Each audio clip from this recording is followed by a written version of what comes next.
What's up? What's up? What's up? What's up, Amanda? What's going on? Hi, how are you? I'm good. I'm good. I'm good. I'm trying to start some new intros, so I'm like practicing with people every time I come out. I'm like, what's up? What's up? What's up? What's up? And I'm like, what's I up? like it. So I'm trying to I'll get it right one of these days. That was great. That was great. What's up? What's up? You know what I mean? Yeah, we're trying. We're Yeah, trying. We're trying here. How was your day today, Amanda? my day was good. Just another Fridays are my days off. So, well, technically it's my Sunday. So tomorrow starts my work week. But What yeah, it do was you? great. Yeah, Everything good. was good. What do you do for work? I work in the mental health field. So I work for the Department of Mental Health. I live in Massachusetts, so I work in a mental health facility. It's basically an inpatient mental health unit. Okay, okay. How long you been there for? About 4 months. I just Oh, started not too 4 months. long ago. 4 months. You have a family. You have children. Yes, I have two children. I have identical twin daughters that will be 4 in a few weeks. And, Identical twin daughters. How do you manage that? I Do would tell you, but like, it's a lot of drugs apparently. I don't know. I don't know. I don't know. They don't run in my family. They came literally out of nowhere. But yeah, I'm super blessed. Super blessed that that's they're that alive and doing well. that's awesome. That's awesome. I mean, what do you have a history with drugs and alcohol? Yeah. Yes, I Yeah, do. I yeah. do. A long, long history. Long history. 35, so I started using when I was 13 years old. So you're 35 years old. You started using at 13. What happened at 13 that made you start using? Nothing. I had a great childhood. Like, I had a normal life. My parents got together when they were in high school. They're still married to this day. I have an older brother who is 2 years older, and he got his wisdom teeth out. So this was back when you got your wisdom teeth out, they gave you like Vicodin or Percocet or OxyContin, and I remember his friend told him if we crushed it up and sniffed it, that it would feel better. And we were Yeah. 13 and 15, so that's what we did. Okay. And obviously, it didn't, like, the full blown addiction didn't start then, but I remember thinking, like, that night that I did it, like, wow, like this, like, I had arrived, like, whatever I was missing before, I now had felt. And I think I knew then that, like, I liked it way too much. Like, I definitely liked it way too much. At 13, you noticed that you like drugs way too much. And alcohol, smoking weed, like all of those things happened like right around the same time. And I never had like a healthy relationship with alcohol either. I identify as an addict, but alcoholic for me, same thing. I would I, drink to blackout.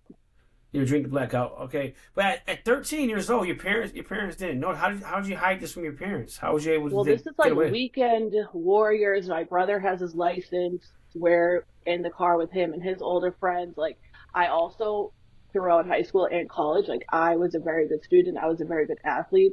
So I'm sure they probably thought, like, she's being a kid, she's being a teenager. I also grew up on the Cape, and, you know, we're not doing much down there. So I think they thought it was normal. Okay, okay, okay, I'm cool. not sure that they knew that it was that young of an age. They'd probably be horrified, honestly, if they knew. But I was with my brother. They trusted my brother who had a car and got me home safely. So, like, what we did during those times, they probably weren't really questioning what we were up to. Wow. Oh, parents be hearing us now. She's sorry. Nah. She's sorry. Don't be mad at me. She's definitely don't be mad at her. Don't be mad at her. All right, listen, They're mad. man, They're gonna be mad. they're gonna be mad. All right, man. This platform, man. We're here to try to reach out to people, try to save some lives, and just keep it fucking raw, dog, bro. And people are attending, people are listening. I'm getting a lot of comments and the whole plan from the get go is working.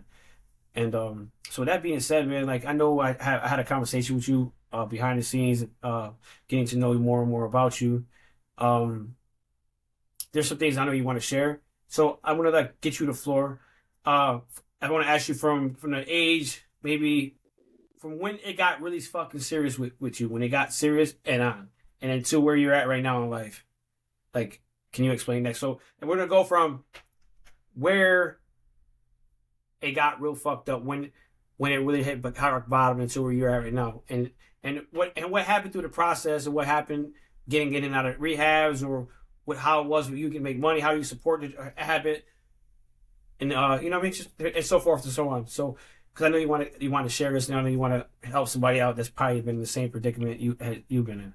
Yeah, for sure. I think when I was in college, I was already addicted to opiates, but I still was able to kind of keep my life under control. Like I went to college in South Carolina. I had moved to Florida, so my family wasn't watching me at this point in time. But when I moved back to Massachusetts and my brother had gotten his addiction under control, the family started looking at me. And I remember that I had like a mini intervention with my mom and my aunt. And, I'm still lying through my teeth because when like an active addict is confronted with their addiction and they still haven't, I don't think I, still lying to myself basically, I was backed into a corner and I agreed to go to treatment. So this when I was 26 years old. So I still had a car, had a job, sort of. My life was definitely falling out from underneath me. Like the bills were behind and I was not making or saving any money because all of the money I was making was going to my addiction. But I went to treatment, detox, when I was 26 for the first time. And when I got there, I remember thinking, these people have issues, like the people I was there with. Like I hadn't reached any of these like low points that these women and men are talking about: homelessness, haven't worked, using needles, doing anything and by any means possible to get drugs. Like I wasn't there yet. So I sat there and I judged and I didn't identify and I compared and I left treatment and I stayed sober for not long. But from then to like my actual rock bottom, which was at 34, because I'm 35 now, I've probably gone to over 50 treatment centers. I've been to almost every halfway house, sober house in the state of Massachusetts. And at the end of my addiction, I was homeless on Mass Ave, which is in Boston. It's like in a homeless encampment. It's like an open air drug market. If you've never heard of it, it's a great thing. But like, you are using onto the streets right in front of the cops. I was living in a tent. I was selling my body to make drugs. And even then, like in these horrible, horrible moments of addiction, overdosing time and time again, in and out of treatment, my family chasing me down there, I nothing was enough. I I want to ask you a question because there's some people right now, there's some females right now that are probably contemplating or trying to sell their body to make extra blood. What is the process that goes through your head at that time? That is, 'cause I know people might look at people in the wrong way for doing shit like that, but they don't know the addiction part, Right. and they look down at people on that. And um, I I know for a fact that it's not who you are that the person is, and it's what was going through your head from that first time. Like this is fuck it, just fuck it. I need the drug more, so let me just do this. So at the beginning, this was when I was homeless on that in Boston. I had like a guy that would like a drug dealer out there, and he would like give me drugs to hang out with him, and then now he wants me to sleep with him, and I want the drugs, and he has the drugs, and it's in my head. It's only gonna be this one time. It's only gonna be this one person, this one time. He has what I want, and that was like how it started for me. And I thought I had like it's not a friendship, but like a relationship with this man, and he had what I wanted, and so then like that one time turned into like, well, I did it with him, like I can do it now. And then he eventually gets sick of me, or I don't want to do it with him anymore, and on to the next. And then like because I'm already in such like a deep dark place and I've already crossed this line, like the last line that I wasn't going to cross, I crossed it. Now it was like, oh, I can do this, like I'm going to do this. And that's what it was. It's just like so. Even when you start selling, when a person starts selling their body, it's like I just from what I can understand, it's just like first time they do drugs. Oh my god, it's easy. It's that easy to Yeah. make that money. It's easy. So if you're in a situation, females or anybody that's listening right now, if you haven't done this, it's going to become a repetitive thing because you're Yeah. going to break that line. The money's going to come easy. So you're saying, hey, it's only for a few seconds. I would make some money. It's going to keep going, and it's continuous high after that. It becomes another And high. it becomes too easy. Like you Yeah, said, it becomes too easy. And then I also remember thinking a lot, like I already crossed this line, like I'm already gross, I'm already disgusting, I'm already like not deserving of anything. So this is what I'm gonna do now because I'm not gonna go sick. Like not going sick is the thing that like fueled, everything I did for yeah, sure. yeah, for sure, for sure, for sure. So what brought you to say this is done? I'm done. It's over with. Cause and this is the final draw. Like like really happened when you couldn't dig no more? So I would like to say having my children was that, but it wasn't. I had my children, but I relapsed after I had them. And my last relapse that I had, like God willing, a year and a month ago, wasn't necessarily like the rock bottom, like my lowest of low, but I had been sober and then I relapsed for a weekend and then I went right back into treatment. And that feeling of like you were so close, Amanda, like you had it, like you were sober, like you were getting there, your mom was talking to you again. And, people, places, and things, I was with the wrong person. He had shit on him, and I had no defense over it because I wasn't working any type of a program. But Mhm. like that feeling, sitting in a treatment for the 40th time, any like headway that I had made with my family is all out the window. I'm going on a year and a half of not seeing my children. And like that feeling, I know now it's called the gift of desperation. Because I had been through plenty of worse, horrible shit before this had happened. And this relapse, as far as relapses went, wasn't necessarily that bad. But the, like that, like what the hell are you doing? Like what are you doing? Was enough to make me stop. Awesome, awesome. You mentioned family not being there, getting out your way again. Are they back in your life now?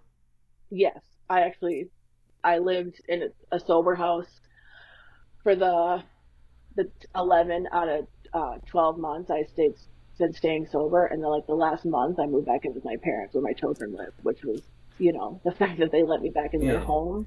The last time I was here, I abandoned my children. I stole my father's truck and didn't come back for 6 fucking weeks, Yeah. and then went to treatment, and then, they I I asked that question to make it known that whoever's listening right now, if you're high, you're messed up, and you're in the streets, and your family's not there, they will be with you. They just can't have you there right now. So if you start changing your life around, you make moves to better yourself, and your family sees you doing what you need to do, they're gonna take you back. So I know, Amanda, I know they're a family for me being my personal experience, with my family. They just couldn't have me there because they couldn't see me sick or keep me fucked up and keep sitting there lying to their face or knowing, you know what I mean? It was a fucked up situation. But family's always gonna be family, and family's always gonna bring you back. You just gotta start and I, making it right. So, oh, and one process I don't know if it happened to you, Amanda, but in my head, when I thought my family was never gonna be there again, it made me use drugs, it made me drink more, thinking that there wasn't ever yeah, gonna be in my life again. But once I knew that my baby would come back once things start happening. It made me feel like it was the drugs and alcohol telling me your family didn't care about you. Your family don't love you, man. But it was all lies. They do love you and they will take you back, right? that's like your addiction Yeah, talking when like you're having these thoughts in your head that like I'm never going to get my children, my family's never going to let me back in, because now my last relapse, my mom and dad were forced to step up to the plate and take care of my children.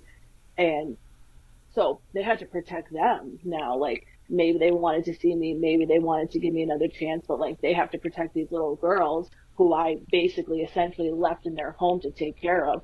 So there is 100% hope. Like I'm not going to say my family life is perfect because that would be lying. And I hate nothing more when people like talk about when they get sober and like yeah, everything's wonderful now, because it's not the case. I still have some pretty broken relationships that yeah, I'm trying to repair, but like the healing doesn't all happen at once, and the healing looks differently from each member or each person that you hurt.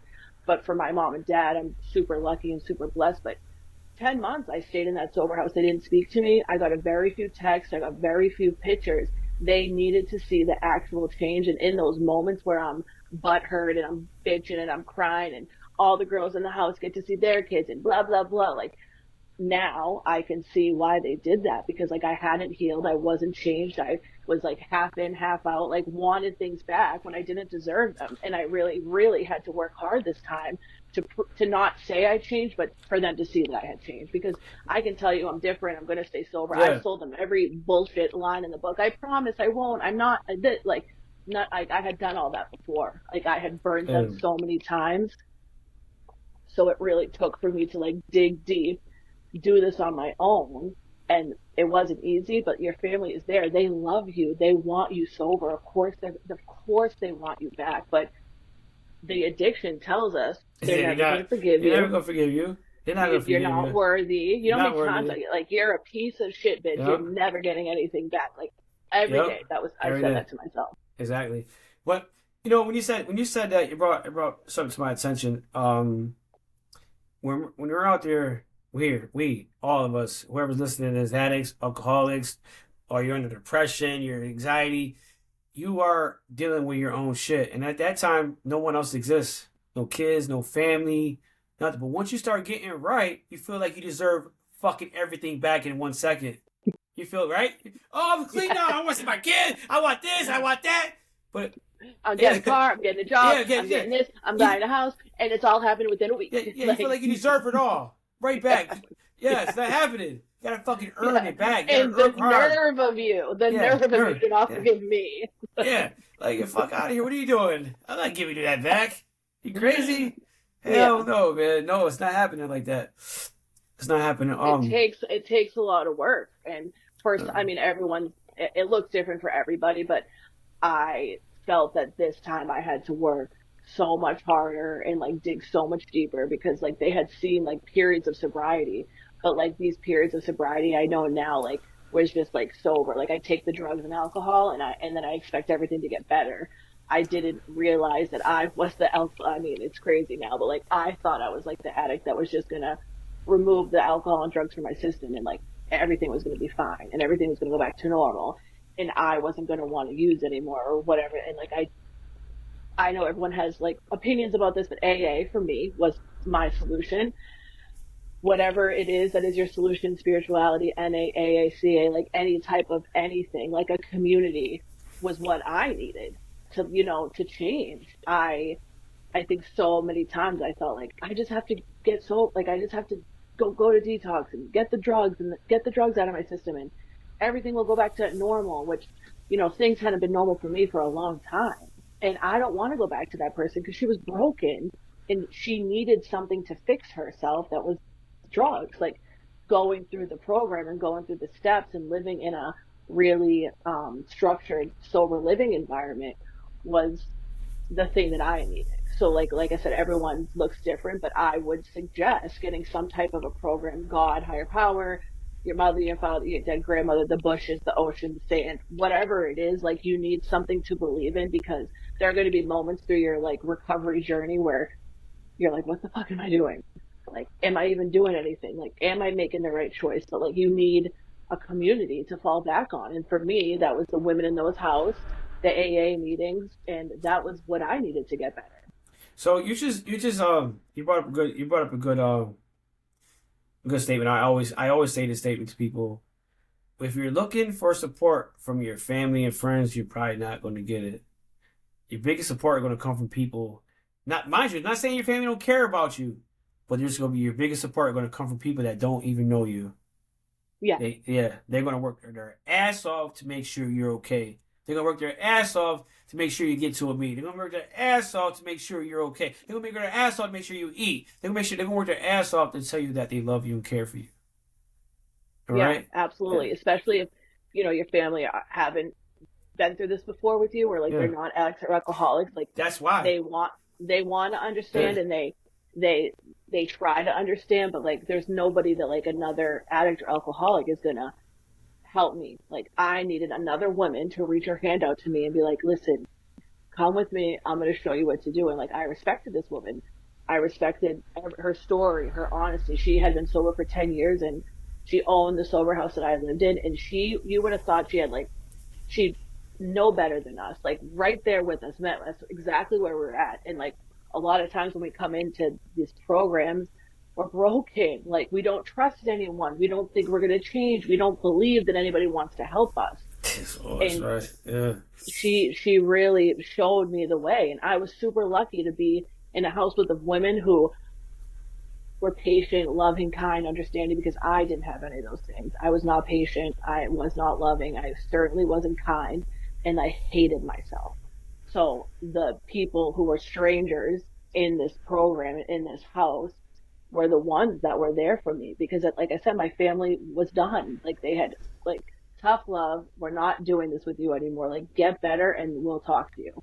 So it was the strangers in these halls. And I also call you on your shit because, like, they're not like gonna Yeah. baby you. Like, I Yeah. couldn't be babied through this. Like, I needed to be told, like, get the fuck up, go get a get well job, and like get your shit together because everyone is done with you in your family. I needed that. I definitely did. Yeah. Well, damn, man. I mean, whew, that was good. That was real good. That was some real good shit. Yeah, But and I went and got my little get well job at Panera Bread. Me, like I was like working with 17 you year olds at see, Panera Bread. yeah, that's a good. That's. I'm glad you brought that up, right? Glad you brought. The thing I just said that once we get clean and sober, we automatically think we fucking we're old the world, right? People don't want to start over at Panera Bread or McDonald's. They want to go. They want to go right from being low to the highest fucking rank of the world.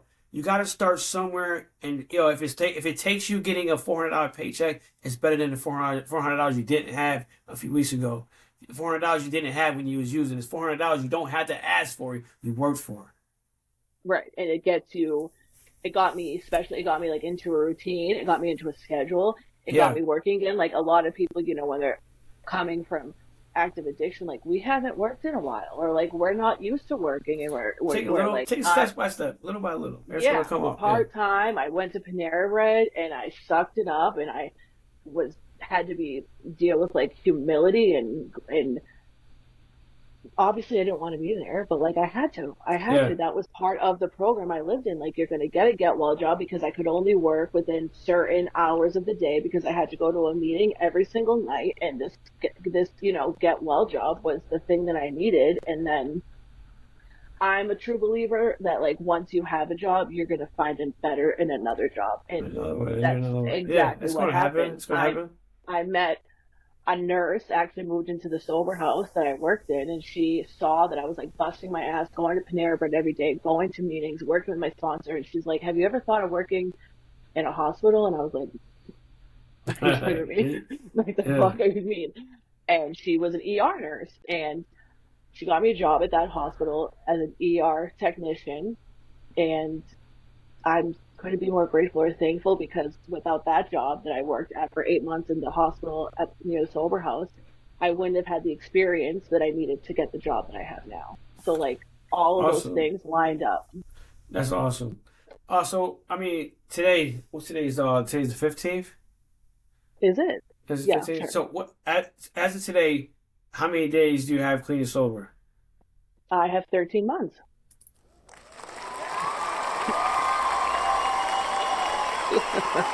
That's right. Get it. Get it. And you deserve Yeah, it. You deserve this class. You deserve that from thank everybody around this you. world. Let's listen, man. Listen, Amanda. I'm sure you reached out to a lot of people today with this podcast and coming here. I appreciate you. I appreciate you coming here. I appreciate you taking the time away from your family and kids to be here. You've come a long ways. Anybody that's listening today, just as Amanda, just as me, you're gonna come a long ways too. I believe in you. Like Amanda believes in you. And like I said, this platform is for you. This is for the people that is sick and suffering, for the people that that feel like they don't have a family. You do. You have a family with me. You have a family with Amanda, and your family's still waiting for you at home. With that being said, man, Amanda, do you have any last words? Nothing. I just can't thank you enough. I'm super grateful for the opportunity. And yeah, anybody listening, sick and suffering, listen, you got this. You can do it. I'm always here. I pray for every single one of you out there every single night. And just don't give up. Do not give up, no matter what. Do not give up. Can you say your TikTok handle so anybody want to get at you for yeah It's at ADNAMA, Adnama. That's my name backwards, 616. I think it's an 616. underscore, Add 616. one, okay. Say it. Adnama. Okay, I think we got that. All right, if you guys didn't get it, you guys can leave it in comments. And I'm sure Amanda will go back into her comments and look who's leaving comments, and she'll answer your comments and get back to you. Absolutely, for All sure. right. With that being said, man, welcome to Joey Bags. Joey Bags in recovery. We love you. Stay blessed, and remember to pray. And if you have a fucking question, leave it in the comments. If you're feeling sick and need somebody to reach out to you, listen, man. I'm not God, but I know a lot of people all around this world that can give you some resources and get you help. I love you, man. Love you, love you, love you.